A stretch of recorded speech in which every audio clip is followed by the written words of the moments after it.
day I had my UCL interview, that's when like I got ejected from Cambridge. Like literally in the morning, it just went like viral. Got like 300,000 views, like 10k followers. Are you happy in medicine? Well, that's more debatable. That's more debatable. Hey guys, welcome to my next episode of my podcast where I'm going to be interviewing a TikTok creator, content creator, medical student, just breaking the mold and doing mad things. Kieran, also bear with me because I'm losing my voice, I'm not that well. But yeah, Kieran can introduce himself and yeah. I mean, you sort of already done it, but yeah, my name is Kieran. I'm a 4th year medical student at UCL, experimenting in content creation and a few other things, which we'll probably talk about. And yeah, I'm just happy to be here. I think it's more than experimenting. You're yeah, trying it out, just seeing where it goes essentially. Mm-hmm. I've been doing it since first year, so yeah, good experience. We'll get into it, but I think first, I just want to ask you everything medicine because I know we know each other, but I don't know you like that. Do you know what I mean? So I don't know like what was your journey to medicine? Like, did you always want to do medicine? Like, what's the vibe? I wouldn't say I always wanted to do it, but I was the type of person I didn't really know what I wanted to do. So I went to a grammar school in Essex. So I used to actually live in like Romford, so closer to London, I guess. But then I moved, so I was living in Southend, going to a grammar school in Southend. When did I first think about medicine? It was actually only after like my GCSE results. Because for me, I wasn't the type of person that was top from like year 7. It was more of the case that I really like pushed myself, challenged myself in year 11. I did well, and then I thought, okay, I can consider like a career in medicine, if that makes sense. So that was like how it was really. And I also had like 2 of my friends that were in my form. Yeah. It's like we sort of took on this. I wasn't doing it alone. Like we all were like, okay, yeah, we're gonna try and get into medical school. Oh. We all did, actually. You all did? We all did, yeah. Not the same one, but we all got in. Wow. Wait, what did you take for A-levels, by the way? Maths, biology, chemistry, and then PE. People always look at the PE, like, because they're thinking, oh, like physics, that standard thing. But to me, no, I just wasn't interested in physics, really. And my school actually was funny. Like, they made you take 4. Like, you had to start with 4. Yeah. And I got on really well with the deputy head of my school. Like, so he was a PE teacher as well, and I liked PE, and I thought, okay, yeah, I'll take. He was like really like the one that was encouraging me to take it, and I don't think it's affected me in any way really. And it was a fun A-level. I've never known anyone take PE in my life. I mean, you know what? I don't know who's watching this, but it's like a mixture of like A-level biology, A-level psychology, and a bit of history as well, in the development of sports. So it's actually an interesting A-level. So I probably enjoyed it. It's like one of the ones I enjoyed more. To rank your A-levels for the one you enjoyed most to the one you enjoyed least, what would you rank it? Well, PE to start, I'd say. Just, we were a small class, so there's only 5 of us, and it was like really, really good vibes. Then, I'm trying to think between chemistry and biology. I think biology, but again, it's the class. Like for me, it's not the actual what we learn in the lesson. It's the class vibes that made it enjoyable. Even chemistry though, like bio and chemistry basically the same. The last one was maths. I don't know why, but like maths in fact are so difficult. In year 12, yes. In year 13, we changed teachers, and it just became a bit bad. And I feel like with maths, it was like. In the lesson, I didn't really gain much. I felt like I taught it to myself. Do you know what? I think it's interesting because like I thought you were going to say physics as well when you were listing them. Most people probably think...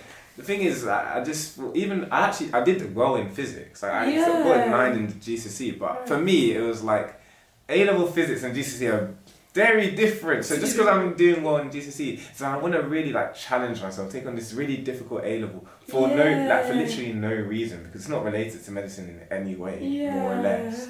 But you don't need it. You don't need it at all. No medical school was really pissing it there. So I just thought, why would I do that to myself? Anyway.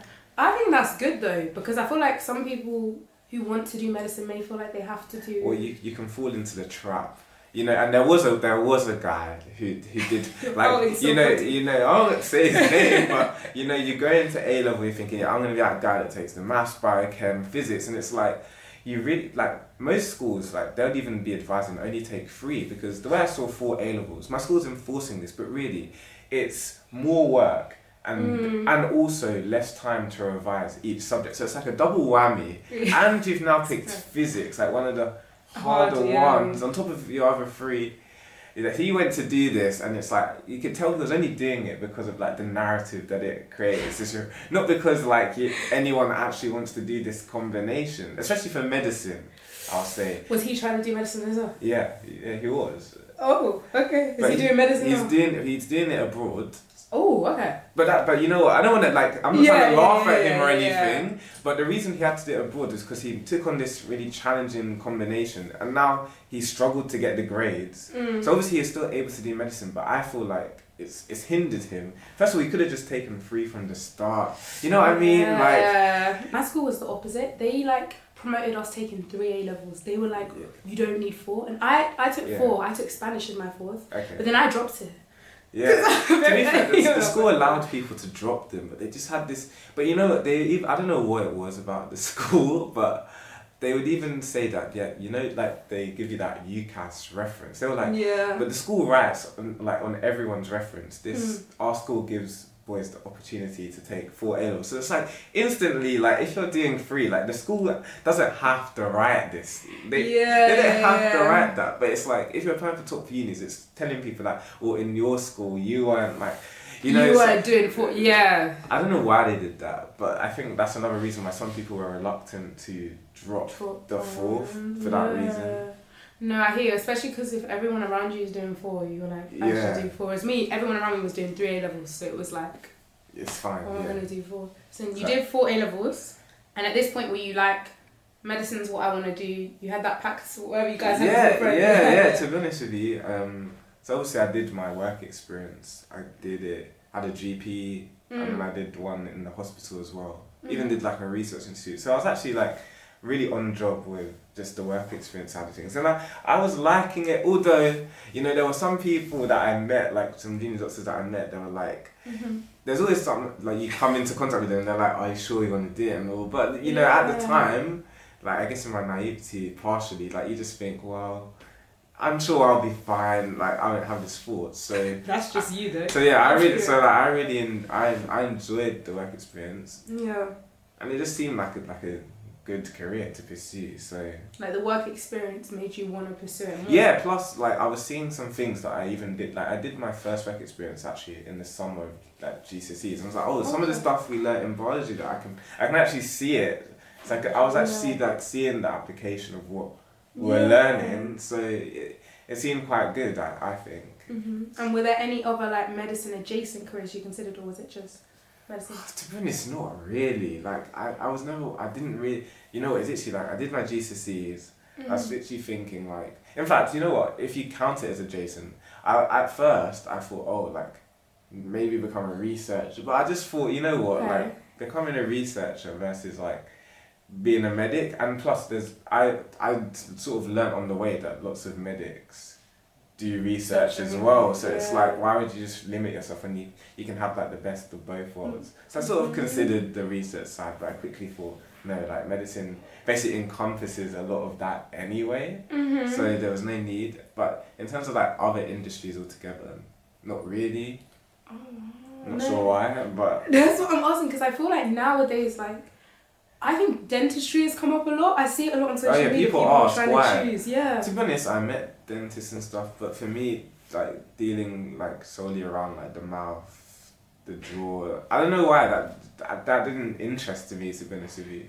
Okay. I think, and even now when I look at dentistry, I think of it more from like its sort of it's more of like its business aspects. I think is what really gives it its selling points. It's still not actually what they do in my opinion anyway. No, because even me, I remember I considered it at one point, but the reason I considered it was like better lifestyle, more 9 to 5, like those are the reason. It wasn't the actual like teeth itself, and I was like, I don't feel like that's a good reason to enter a career. Yeah. And so you were like tunnel vision on medicine, and then where did you apply to? Did you apply to most unis in London? Did you apply outside of London? Well, technically I did. So I applied to Cambridge, UCL, Imperial, and then Bristol, because I did like a summer school in Bristol, and you'd get like a guaranteed interview. So it'd be like silly for me not to apply, right? Yeah. Oh wait, really? Yeah, you get like a guaranteed interview. No. How did that work? Sorry, plug the people. Well, what? okay, this is a long story actually, but I had a friend who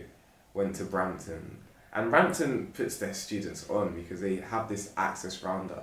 Mm-hmm. So obviously, like, I was getting sent this access rounder, and I saw, into Bristol, basically just a scheme. If you're from sort of a background that's not frequently represented at Bristol, it wasn't just black people, it was like literally most of BAME, I guess. Yeah. And you just had to apply, essentially. Luckily I got onto it, and part of that program was you'd go to Bristol in the summer, get to experience the subjects a bit, and then you'd also, so actually medicine got like one of the worst offers, in the sense that if you were doing a subject that didn't do interviews, you actually got a guaranteed offer. And a guaranteed contextual offer at that. So that's like what you got if it didn't have an interview. Because medicine was an interview subject, you still had to do the UCAT to apply, but you would have a guaranteed interview regardless of your UCAT score. I think they still do it, so... What's it called? Access? It's called Insight into Bristol. Insight into... Yeah. I think there's a trend. I don't know if it's a trend, but at UCL, people apply to like Oxbridge, UCL, and then... You know, actually, I haven't known a lot of people applying to Imperial. It's always Oxbridge and UCL. I think when I was young, I don't know, I didn't apply so strategically as people do in medicine. Yeah. You know what I thought? Like, I was already thinking, like, I don't want medicine to control my life too much. So I said, if I wasn't applying to medicine, where would I have applied? And I just thought, okay, well, I probably would have applied. Other than Bristol, like, I probably would have applied here. So I thought, okay, I'm going to do it. I'm going to do that. Because I don't want to now end up somewhere that I wouldn't have applied to. Purely because of the purpose of medicine, which is lucky. It could have gone horribly wrong. That's what I was saying. That means 3 of my unis. I didn't have a B at school when I applied to them. So but I knew I had a guaranteed entry at Bristol if all else failed. Maybe that's why you could do it, because you knew you had Bristol. I knew I had at least one. So, oh wow, because I was the opposite. I just applied completely strategically. Like. I mean, to be honest with you, we could talk about it, but I did other like programs that were meant to help contextually. So I did target Oxbridge. So realistically, if I didn't apply to like Cambridge, it would be a bit silly to be part of that program, if that makes sense. Mm-hmm. I think usually people used to advise at our school to BMAT, to non-UCAT, because obviously the 5th choice isn't medicine. So I was following that, but I just thought, you know what, like I wasn't sure where to apply as like the one in between, because I had Bristol, then Cambridge and UCL. Mm-hmm. And I just thought, let me just apply to Imperial. Like, I didn't really put too much thought into that. I was obviously aiming for Cambridge. Yeah. And to be honest with you, even that period was difficult, because on the day I had my UCL interview, that's when like I got rejected from Cambridge. Like literally in the morning of it. Oh wow. Yeah. That was really scary, because then I thought, oh my gosh, like, because I thought I did well, and to be honest, they actually acknowledged that I did. I don't know if they put me into this like pool system, so it's not. But I thought I'd done very well, so now I was like scared. Like that means that even if I do well in this UCL interview, like, I'm not even gonna get it. And then I had basically all of my interviews other than Cambridge were in January, and the Cambridge one had been in December. So I was like, gosh, I have my UCL this week, Imperial the next week, then Bristol the week after. So I was like, this could all go like very wrong for me in like just the space of 3 weeks. I was quite scared. So your Cambridge one was quite early then? Yeah, but I had my Cambridge interview like on like an unlucky date at like Friday the 13th of December. I still remember it. Like, but I wasn't paying attention to it at the time, but like it's just an unlucky date. But yeah, I had that in December. Then I actually went to Sierra Leone. Because it was literally right before COVID in a way. So I went to Sierra Leone that entire Christmas, and I was just basically preparing for all of my other interviews, revising for mocks that later became very, very important. That's the funny thing. Like I didn't know at the time, but yeah, I was literally that holiday was like in the morning I was like revising, and in the evening actually like enjoying the holiday per se. Yeah. So that all of that happened. Then literally, obviously UCL interview was the day of Cambridge, and then just interview after interview.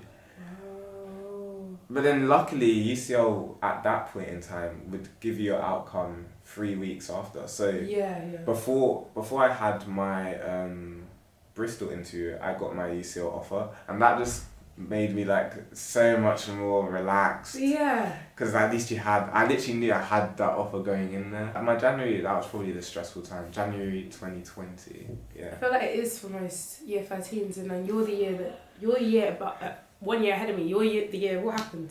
So it was March. Then suddenly school just closes. Yeah. But again, because I'd got, I think I've got 4 A stars in my mocks. So it's like, to be honest with you, I was lucky. You must have been chilling. I was lucky in the sense that when they said that they were scrapping exams, like, I literally need that. There's no way they can give me lower because I hadn't got lower than that in my tests, if that makes sense. But for some people, obviously, that was really stressful. And you know, at first, they started saying that like the schools need to gather evidence. So actually, we weren't chilling at first. We were doing like online school actually. I remember it was we'd have to submit our assignments via something, and they'd mark it and everything. So at first we were having all of that, but then I think like 2 weeks later they announced actually they can't really standardise this evidence, so they just scrapped it all together and said it's going to be centre assessed, all of that jazz. So at this point in time, did you know which uni you were, like, did you put your first and second choice down? Or? Again, I think I was just playing about. Like, I put UCL, Firm, Imperial Insurance, even though they had the same offer. I'm not gonna lie, I was just playing about because I thought realistically, if like worst case scenario, I didn't get into both. I did actually apply to chemistry at Bristol because it was a guaranteed offer. Like I just used it. So, but I did that again as a kind of joke because I didn't. You were not taking this seriously. Because I didn't want to do chemistry at university, so I sort of knew I wasn't going to do that anyways. Yeah. So actually, there was no point of me ensuring it. So I just put. Yeah. You know, worst case scenario, maybe if I got AAA, Imperial would be a bit more lenient, who knows? So I just put Firm UCL, installed Imperial, and that was that. Why did you Firm UCL over Imperial? Curiosity? Again, silly reasons. First of all, the main reason I say is that I also had like a friend that was also going to study at UCL. In fact, there was meant to be 2 of us. So one person from my school and the girl from another school. So we were going. We all had our UCL medicine offers. So it's like I was gonna be starting with people that I knew. So that was the main reason. Another reason, I looked at QS World Rankings. I saw UCL 7, Imperial 8. Okay. UCL was higher than Imperial. It was specifically for medicine. It was like one. I mean, it's such a stupid reason, but like I didn't really have good reasons. Yeah. I think the last reason that I was like saying in my interviews and things was like the course structure. So Imperial did more this case-based learning thing, but for me, I didn't want to learn from cases that early on. I thought that would be better in clinical years, which is essentially what they do. Whereas first years, I'd rather like it be delivered in the lectures rather than having to go search for the information myself. I don't know why, I just thought that would be long. Like you wanted more of the traditional split. Yeah, exactly. And the big thing is, I really, especially now, I really don't like how Imperial does the intercalation at all, because they intercalate between 4th year and 5th year. So it's like you do a clinical year, you learn all of that stuff, and then you go out. Whereas obviously how UCL does it is you do pre-clin years, one first year, second year, then you stop. It doesn't really matter if you forget a few things because you're gonna cover it again to some extent in clinical years. And then it's just a straight road. Like you do 4th year, 5th year, 6th year, you graduate. I feel like that's a lot easier rather than start a clinical year, get used to that, and then stop forget that stuff, and have to now revise pre-clin stuff and what you already did clinically. But the irony about med schools is like, you know, and this is not unique to med school, this is unique to every like job, like you gotta play the game. So when I was going to Imperial, I was stating that I love, you know, these things and this different way, and I think it's a great idea to integrate between 4th and 5th year. That's what you gotta do, obviously, but truthfully, That's not what you were. That's not really what I would have preferred. Oh. So yeah. No, because you know, when I was in school, Imperial was my dream uni. I have to really? actually be. I'm so sorry because I go UCL, but Imperial was my dream. Like, you don't understand. Like, Imperial for me was What like was it heaven about? on earth. I just felt like, because it's just STEM, that just sounded Really? amazing to me. Like, honestly. And then it came to applying, and like I was really scared because I didn't really like the UCAT as a test. Like, it wasn't my best score. Same, I didn't like it. I didn't like it. So I remember I was just about to do the B. I think because you have to choose your choices before you sit the you do the BMAT, and I was like, do I really want to apply to multiple BMAT unis? What if I flop? So I was like, I'm choosing one, and it was between UCL and Imperial had cut-off scores for BMAT. Yeah, they did. But I don't know. You're gonna say they were low anyways. You just gotta back yourself. Like, I don't know.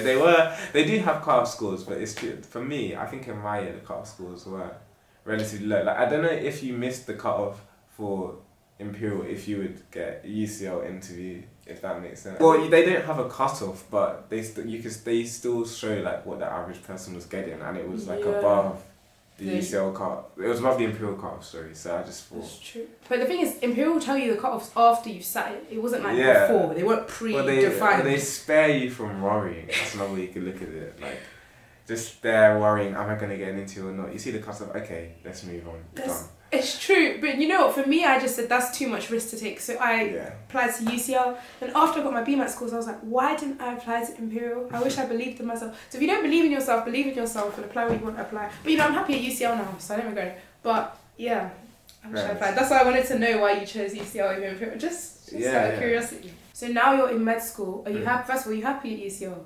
Yeah. Yeah, you're happy with your choice? I think UCL is one of the best med schools in the country, and not just because of like what they're renowned for. Like, I genuinely think, you know, it's a very good uni to be at, just in terms of the people I've met. Like, I really enjoyed the experience at UCL. Living in London, though it's expensive, like, it's still like a good experience to have that most people, I guess, wouldn't unless you go to London uni. And are you happy in medicine? Well, that's more debatable. That's more debatable. I say overall, I'm happy in my actual course. Like, I love the course. I love learning about medicine. So I'm happy that I've done that. I'm happy about the NHS. That's another question altogether. Listen, the subject medicine, the way that it's taught at UCL, and the doctors that I've met, and the hospital is really, really good. Don't really have any criticism for it. As we said, you're a creator. Yeah. Right? How did that happen in terms of balancing? Let's start from the beginning, actually. Did you start it in med school? I started it in med school. Actually, what did you start? People may not know. So it's basically I started a TikTok account, and it was in 2020. So I wouldn't say it was actually as mainstream as when you hear TikTok now, genuinely. But I think it was in that phase that it was growing. So I started a TikTok account, Med with Kieran. To be honest with you, I didn't know what I was doing at the start. So, you know, I sort of when I came to uni, like, I started liking fashion a bit more. Okay. I've even like, it's like if you think of like a curve, it went up like this, and now it's come a bit down. Like, I'm just like here, I guess. When I started down here, if that makes sense. But I started off like I was like doing videos about like the shoes that I'd got, or like fits. I only did this for like two weeks maybe. Then my friends literally called me like.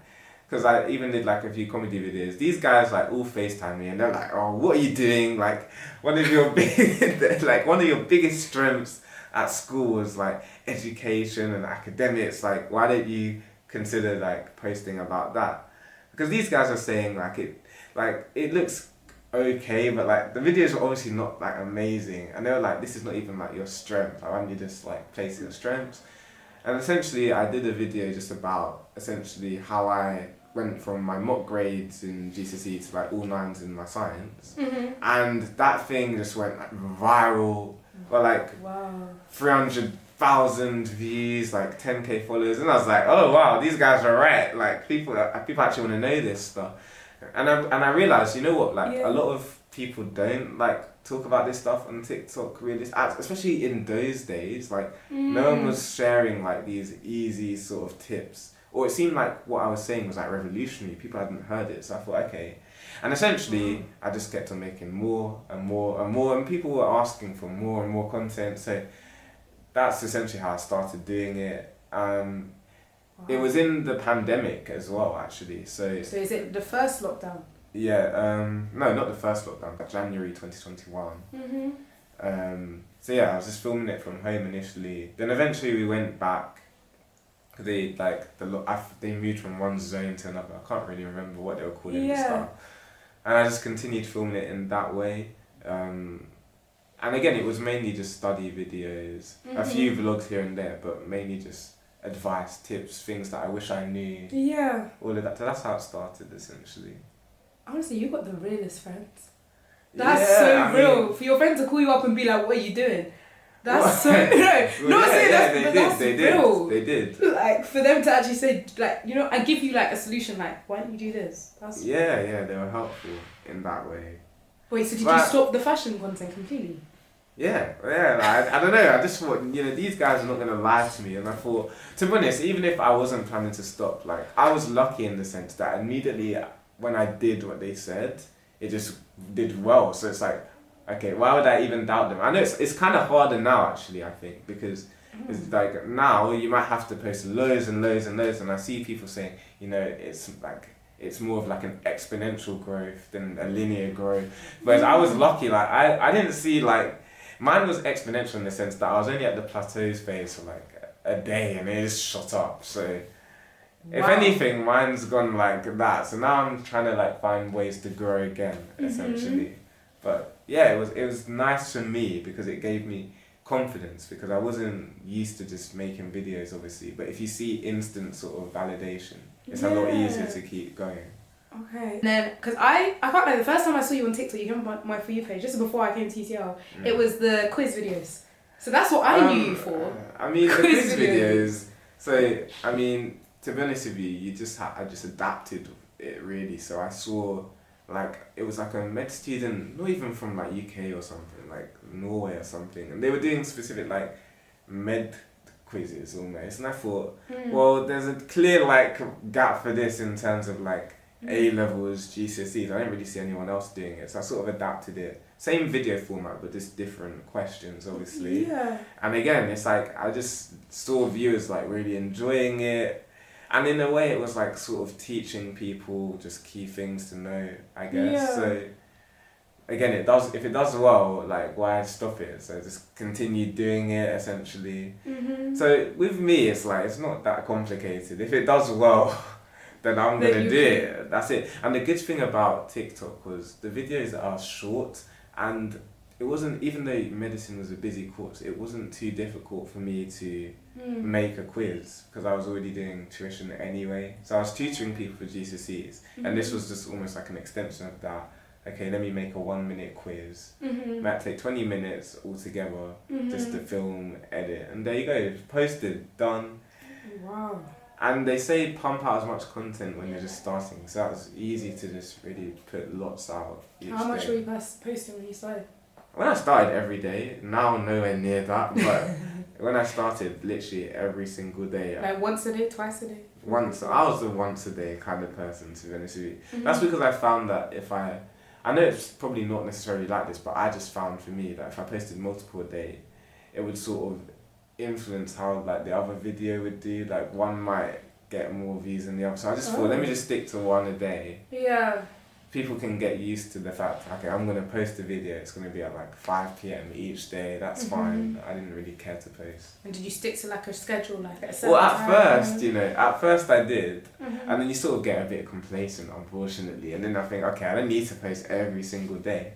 But yeah, initially, I just tried to stick to that schedule, because I just thought, okay, when the people finish school around like 3 to 4, so they're going to go on their phones, so let me like post, so as soon as they're going on their phones, they're seeing this quick. That's what I was sort of trying to do. I hear that, and because your target was. Well, like, you'd notice that during the week, like you need to post like after 4, and then on the weekend it's fine because no one's at school. That you start to notice that when's the right time to post. So where do you get your inspo from? So at first your friends, then you said you saw like the.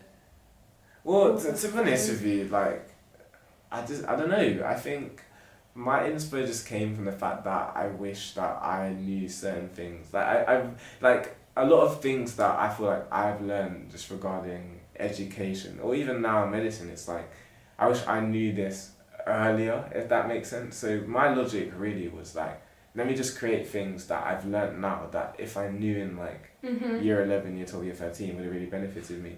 And same with medical school, I think.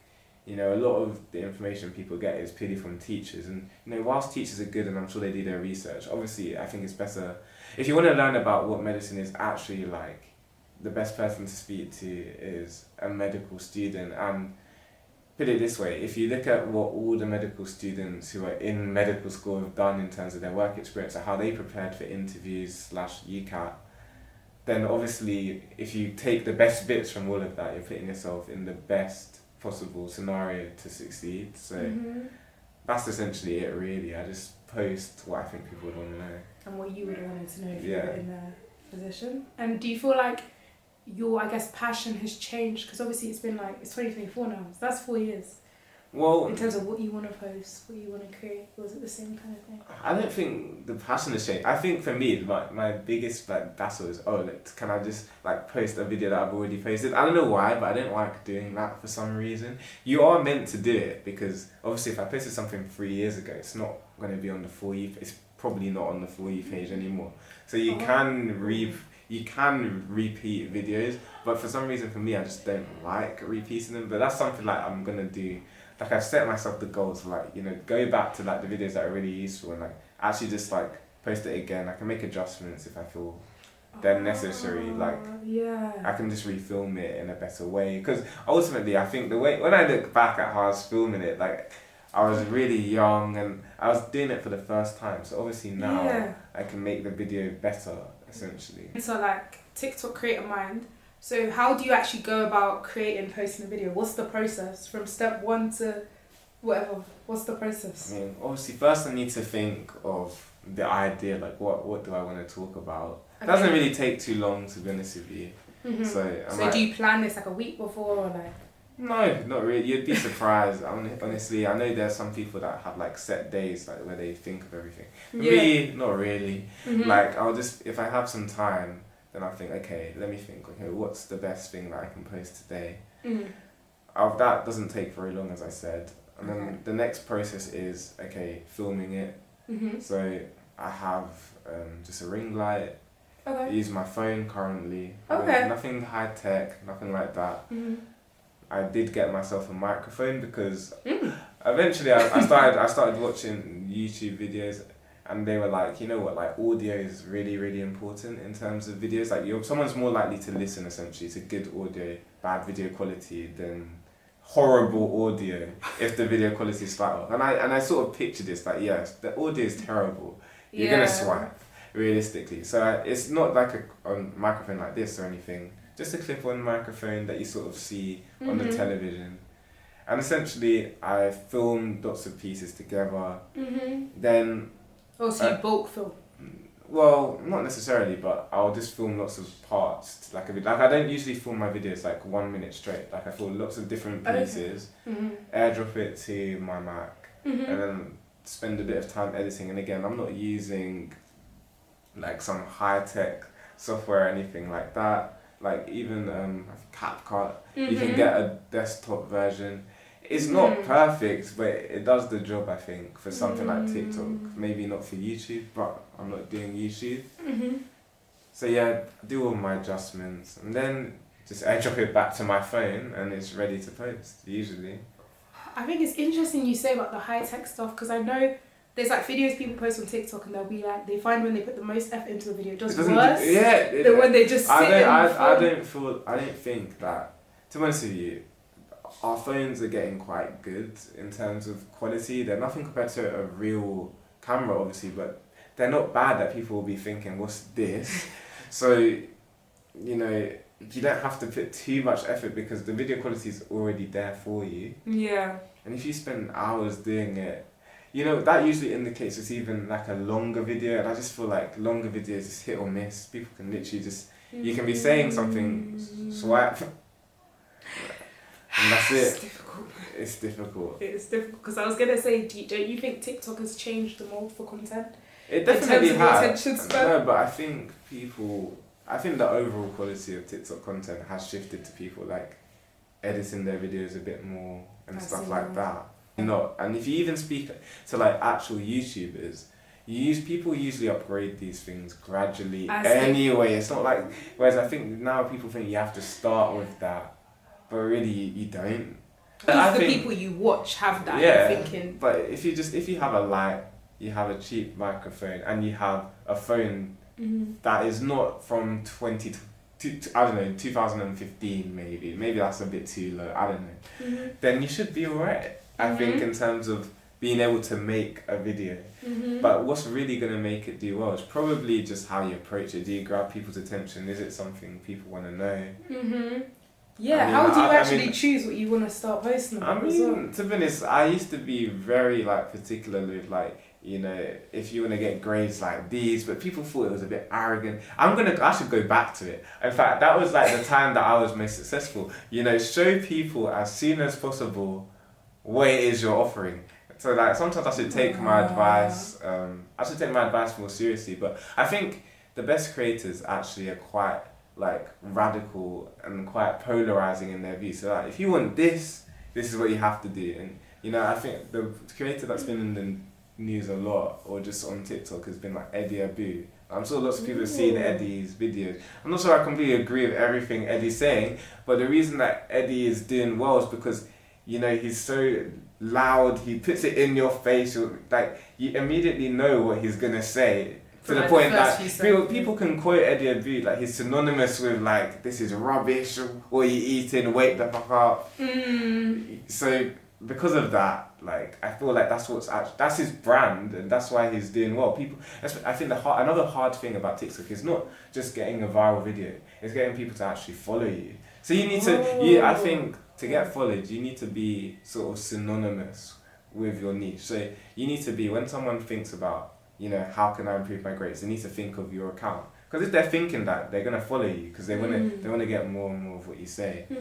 That's why I think lifestyle TikTok is so difficult. Unless you're offering a lifestyle, that's my personal opinion. Like that's why I haven't done. Like I'm gonna do more vlogs, I think, because that's good for people who are considering medicine to know what the course is like, what I do, etc. But I think lifestyle can be difficult because it's like you have to actually be humble. Like, why do they want to know your life, if that makes sense? Like, you have to think that. Sometimes it's like, I think if you are trying to start TikTok, I think you need to start with just offering something. It starts off transactional. The more you post, the more you build your following. That's when you can start talking more about yourself, I think, what your life is like. But you just have to think, if the average person who doesn't know you from anywhere saw you saying, okay, today I went to shops and I bought this, like why are they going to watch that? So if I was to start out now, I would definitely like sort of follow how I started in that. You're going to provide something at first, and you can get the following first, and then you can branch out into lots of different things. And one more thing I want to ask you about TikTok, because this is a personal thing to me. TikTok low-key scares me because... In terms of... It's great for engagement, but it's like everyone and their mum will see that video. Especially if it's your first video you post. They will, but you know... It's too much for me. You know, I think there's a big thing about people's judgment. What are they going to think?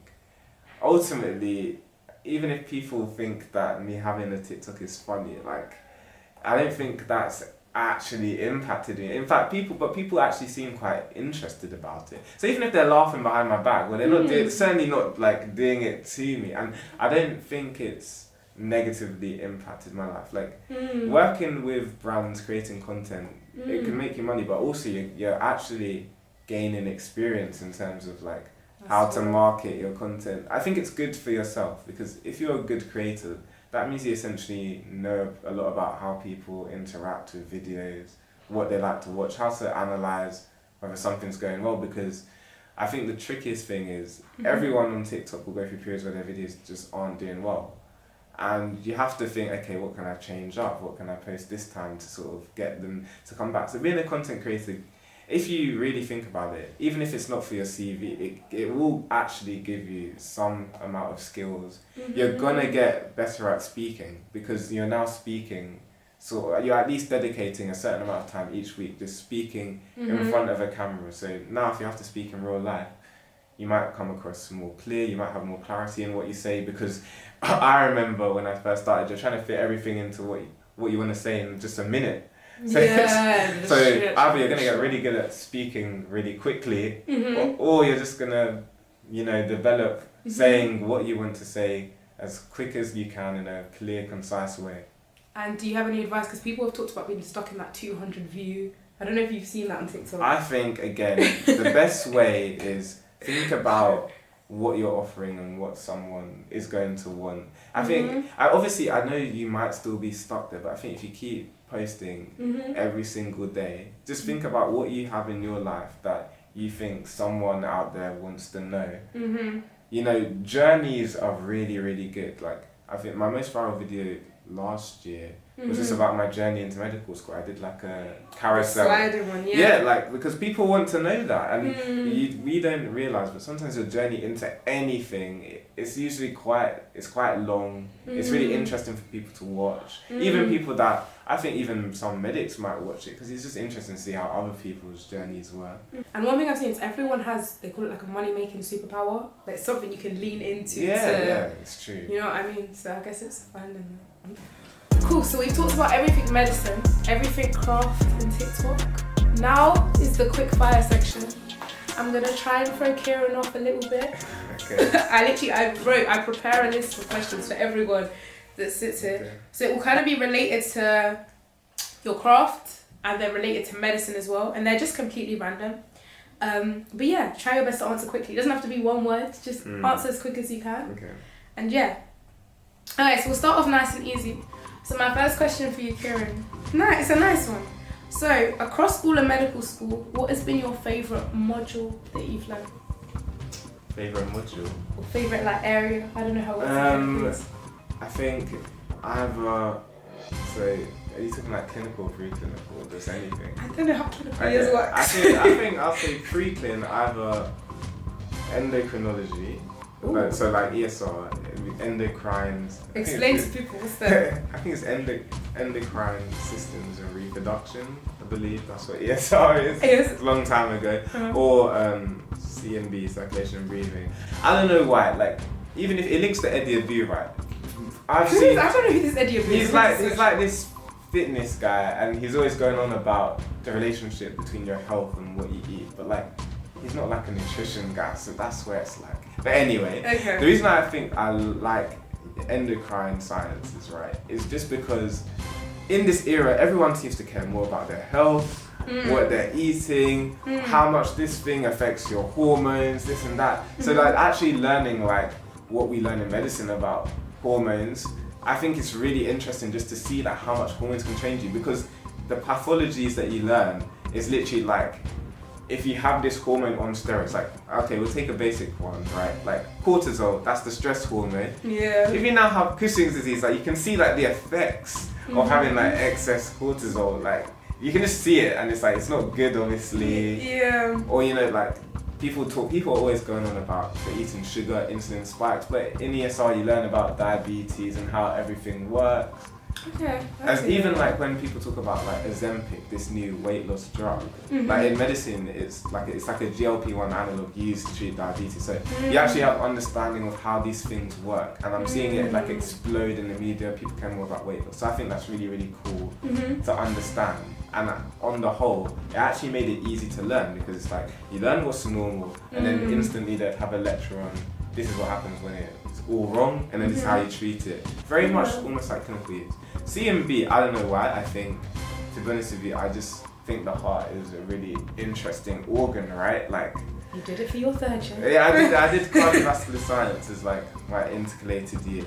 It seems so simple, but actually it's a really complex organ. If it fails, it causes so many issues. Like you start swelling up everywhere. I think just being able to understand that again, like medicine is rewarding in the sense that if you told someone your heart fails, your ankles are swelling, they might be like, what? Like, why? What? But like, you are able to understand these things, and I just enjoy that. That leads to my next question. Give one quick fun fact you learned doing cardio last year. A quick fun fact. What did you learn about cardio? That's... I don't know. I'm trying to think. One fun fact. It's not. Well, they're not really fun. Okay, just a fact then. There's no. Oh, actually, okay. Here's a fun fact. So, your heart typically has like pacemaker cells. Like they call like the sinoatrial node. It's in like your right atrium. Okay. But actually, like all the different parts of your heart can generate a heartbeat. So, you see, like even in like rhythm disorders, like something called like complete heart block, where your sinoatrial node can't communicate with the rest of your heart. Mm-hmm. Like your heart actually has its ability to generate that impulse from anywhere within the muscle. Like it's not perfect, but like your heart will still beat, just slower, essentially.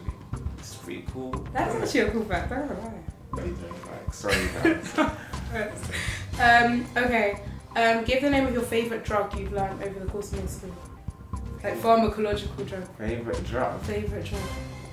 Just favourite. This is ridiculous. It could be because of the name of it, what it does. Just any favourite drug.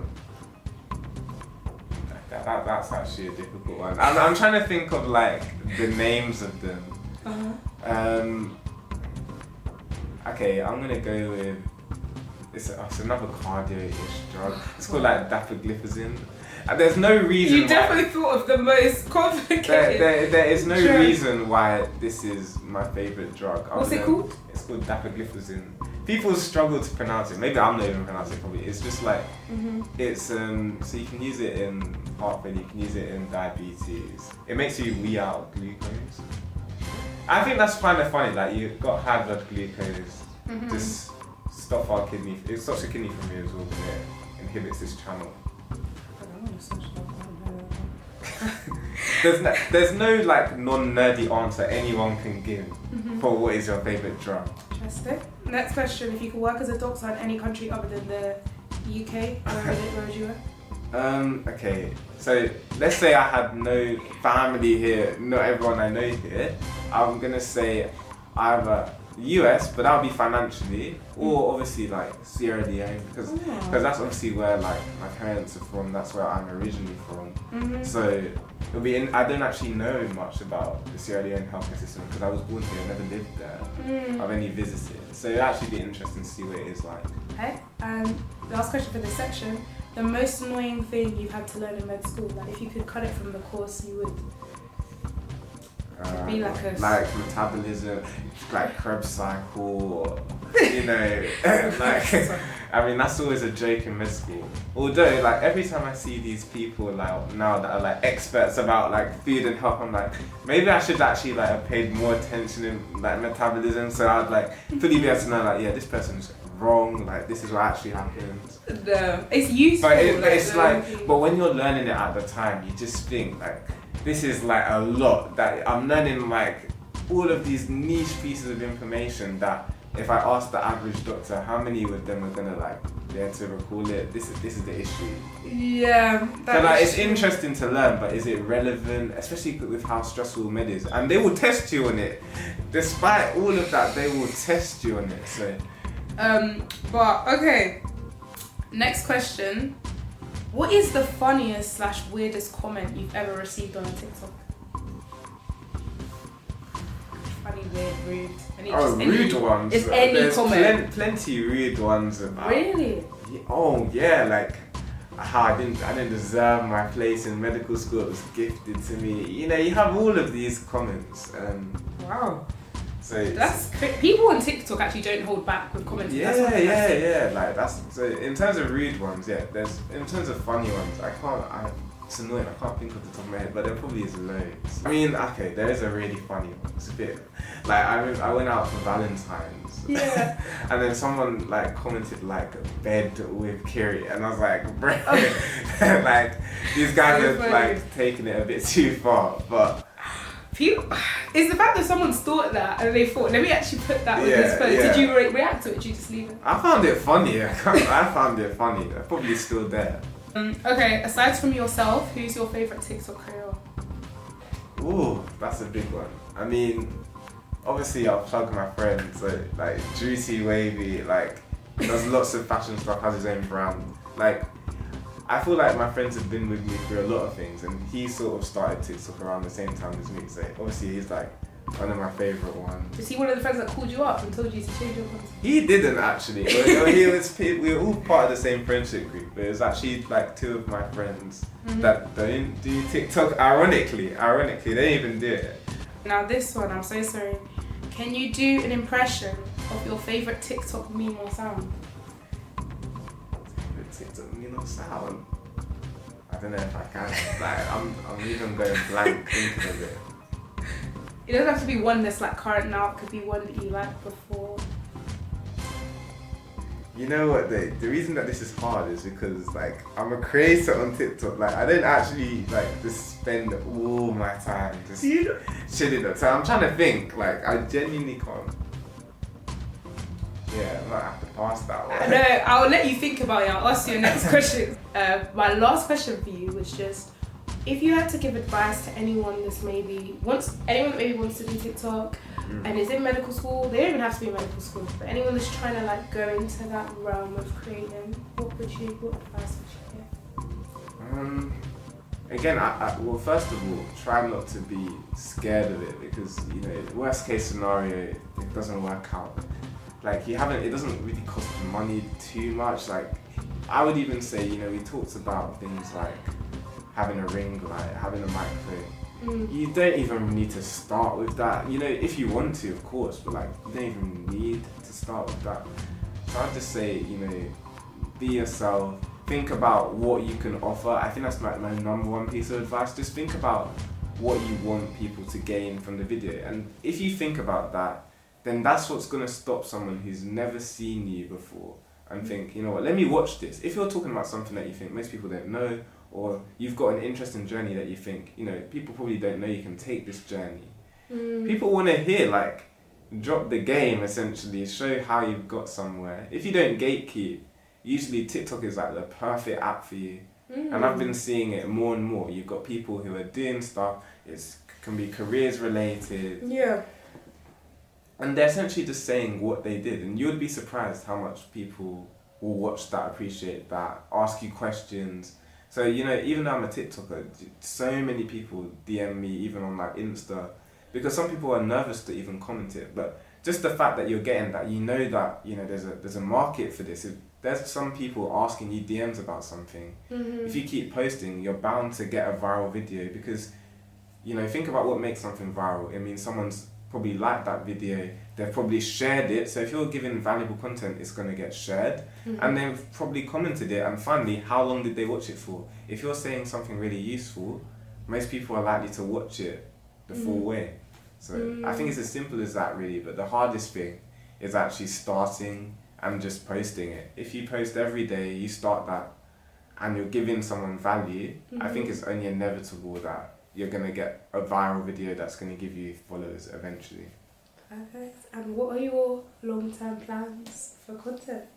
Long-term plans, I'll stay on TikTok for now, but it's been a long-term goal that I will eventually start posting on things like Reels as well, because it's only natural. Even YouTube eventually, but so much time. I'd rather stick to what I'm good at for now, and then maybe in the summer really experiment with transitioning and things like that. So yeah, for content, that's what I'm planning to do. And depending on sort of my journey in med, obviously I'm a med student now. What I do in the future will be the same way. Hopefully I'll be able to talk about what I'm doing, how I got there, etc. And just document that process as well. Yeah, exactly. Oh, would you want to plug? Probably already know who he is. Do you want to plug yourself? Literally, if you type in med with Kiri, Kiri, you'll probably find it. And yeah. Perfect. Thank you so much, Kieran. I hope it was calm. Yeah, it was okay. It was cool. But yeah, guys, thank you so much for watching and tuning in. I hope you received some information about Kieran, his journey, TikTok, medicine, and I hope you tune in to watch more episodes. Bye guys, thank you.